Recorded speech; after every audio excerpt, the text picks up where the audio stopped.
মানিকতলা উপনির্বাচনে তৃণমূল কংগ্রেসের পক্ষ থেকে প্রার্থী করা হয়েছে সুপ্তি পাণ্ডেকে। রাজ্যের প্রাক্তন মন্ত্রী সাধন পাণ্ডের স্ত্রীর নামে ছাড়পত্র দিয়েছেন তৃণমূল সুপ্রিমো মমতা বন্দ্যোপাধ্যায়। তার নির্বাচনী এজেন্ট হচ্ছেন অনিন্দ রাউত এবং আহ্বায়ক হচ্ছেন কুণাল ঘোষ। 2022 সালের ফেব্রুয়ারি মাসে প্রয়াত হন মানিকতলার দীর্ঘদিনের বিধায়ক সাধন পাণ্ডে। সাধন পাণ্ডে প্রয়াত হওয়ার প্রায় 28 মাস পর মানিকতলা কেন্দ্রে উপনির্বাচন হচ্ছে। লোকসভা নির্বাচন শেষ হতে না হতেই উপনির্বাচনের দামামা বেজে যাবার পরই এবার জোর কদমে চলছে প্রচার।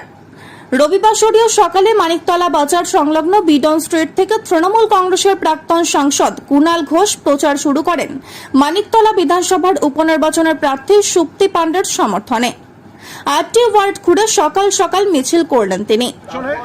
আজকে 8টি ওয়ার্ড, 8টা ওয়ার্ডেই প্রচার একসঙ্গে, 8টা ওয়ার্ডেই একই সঙ্গে এরকম প্রচার সভা ইত্যাদি চলছেন।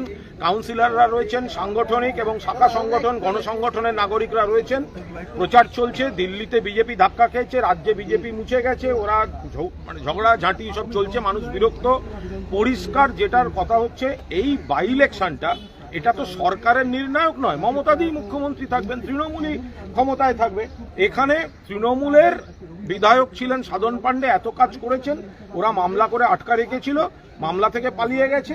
ফলে এই কাজ অব্যাহত রাখতে, মমতাদির হাত শক্তিশালী করতে, সরকারে মানিকতলা কেন্দ্রের অংশীদারিত্ব, বিধানসভায় অংশীদারিত্ব অব্যাহত রাখতে তারা মানুষ সুপ্তি পাণ্ডেকে ভোট দেবে। আহ্বায়ক হিসেবে আপনাকে দায়িত্ব দেওয়া হয়েছে, তাই বলে একদম সকাল সকাল রবিবারে এখানে সবাই আহ্বায়ক। এখানে এটা তৃণমূল পরিবার, ওগুলো হয়। এখানে প্রার্থী থেকে শুরু করে গোটা তৃণমূল পরিবার, সব ওয়ার্ডে কাউন্সিলররা রয়েছেন, ওয়ার্ড প্রেসিডেন্টরা রয়েছেন, শাখা সংগঠনের কর্মকর্তারা রয়েছেন, গণসংগঠনের কর্মকর্তারা রয়েছেন। ফলে এখানে কোর কমিটি বা কনভেনার, এগুলো সব একটা আনুষ্ঠানিক, নিশ্চিতভাবে তারা তাদের কাজ করবেন, কিন্তু সবাই মিলে একটা পরিবার। আমরা